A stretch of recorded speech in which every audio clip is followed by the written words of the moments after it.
Friday's episode of The Bold and the Beautiful quietly dismantles the fragile sense of peace that the holiday celebrations promised. Just days ago, viewers watched Steffi Forrester Finnegan and John Finn Finnegan ring in the season at Eric Forrester's home, surrounded by family, warmth, and carefully spoken vows about unity, forgiveness, and togetherness. The Logan sisters in particular made a heartfelt promise that nothing, no man, no misunderstanding, no past betrayal, would ever come between them again. But in classic B&B fashion, that promise barely survives the glow of Christmas lights. By Friday the cracks are already visible, and what makes them so unsettling is how subtle they are. This isn't a loud betrayal or an explosive argument. Instead, it's a slow emotional unraveling driven by hurt feelings, unspoken resentments, and choices that feel small in the moment but carry devastating long-term consequences. At the center of this emotional storm is Katie Logan, who is quietly reeling in a way that only longtime viewers will immediately recognize as dangerous. Katie isn't screaming. She isn't lashing out. She's internalizing, and that has always been when she's most vulnerable. The holiday gathering at Eric's house was supposed to be healing for Katie. Instead, it left her feeling exposed and painfully aware of how much control she's lost over her own narrative. Watching Steffi and Finn so solid, so united, forces Katie to confront the instability in her own life. Add to that the complicated dynamics involving Bill, her son Will, and the ever-present shadow of old wounds, and Katie finds herself emotionally overwhelmed. By Friday that overwhelm turns into quiet desperation. Katie begins questioning her judgment, past and present. She replays conversations in her mind, wondering where things went wrong and whether she misread intentions that were clear to everyone else. Her confidence, already fragile, takes another hit as she feels herself slipping into familiar territory, second-guessing, self-blame, and fear of being sidelined once again. This is where Donna Logan steps in, attempting to do what she's always done best: smooth things over, keep the peace, and protect the people she loves from emotional fallout.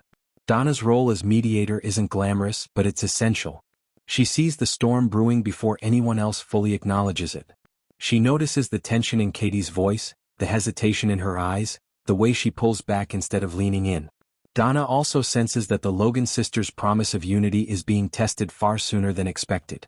Donna tries to bridge the gap, offering reassurance and perspective. She reminds Katie of her strength, her worth, and her resilience. She also gently nudges her sister toward communication rather than withdrawal. Donna understands something crucial: silence is far more destructive in this family than confrontation. But mediation only works when all parties are willing to listen, and that's where things get complicated. The Logan sisters may have promised nothing would come between them, but old patterns die hard. Long-standing insecurities resurface, especially when romantic entanglements and family loyalties collide.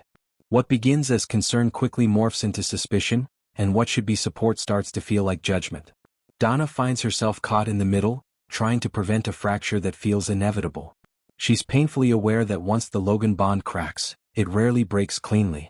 It splinters, creating lingering resentment that takes years to heal. Meanwhile, another storyline quietly intensifies in the background: Will Spencer's houseguest situation, which turns out to be far more significant than it initially appears. Will having a houseguest might seem like a minor detail, but in The Bold and the Beautiful, proximity is everything. Whoever enters Will's orbit inevitably affects Katie, and that's exactly what happens here. This houseguest brings an unexpected energy into Will's life, one that forces Katie to confront how little control she has over her son's growing independence. Katie's reaction isn't about jealousy or disapproval, it's about fear.